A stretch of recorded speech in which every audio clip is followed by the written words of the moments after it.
தாமரைப்பட்டி கிராமத்துடைய கிராம தலைவர் அவர்களே, நாட்டாமை அவர்களே, போன்றவர்களே, மற்றும் இங்கே இருந்த நம்ம ராணி அவர்களே, பெரியவர்களே, தாய்மார்களே, சகோதர சகோதரர்களே, என் உயிர் மேலான சமுதாய சொந்தக்காரர்களே, உங்க அத்தனை பேருக்கும் தமிழக மக்கள் முன்னேற்ற கழகத்தின் சார்பில் அகில இந்திய தேவேந்திர குல வேளாளர் முன்னேற்ற சங்கத்தின் சார்பில் என் உயிர் மேலான சொந்தக்காரத்தின் நன்றியை வணங்கி சமர்ப்பிக்கிறேன்.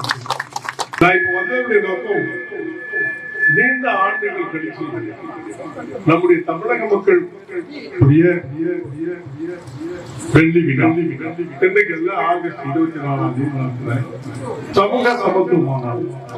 இந்த மாநாட்டுக்கு எல்லாத்தையும் அழைச்சு முக்கியமான கருத்து பட்டியலிருந்து தேவேந்திர குல வேளாளர்கள் வெளியே செல்ல வேண்டும் என்ற முக்கியமான கோரிக்கை வைத்து மாநாடு நடத்துறாங்க.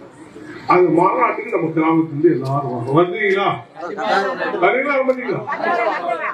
வந்து சிறப்பிக்கணும், அரசு பார்க்கணும், மக்கள் எல்லாம் ஒன்னா திரண்டாங்க, இவங்களுக்கு அரசாணை கொடுத்த மாதிரி இதையும் கொடுத்துடணும், பட்டியலிட்டு வெளியில போற கொடுத்துடணும் அப்படிங்கிறதை சொல்வதற்காக மாநாட்டுக்கு அழைப்பு கொடுத்ததுக்காக நான் வந்திருக்கேன். அழைப்பு நம்ம ஊர் தலைவர் வாங்க வாங்க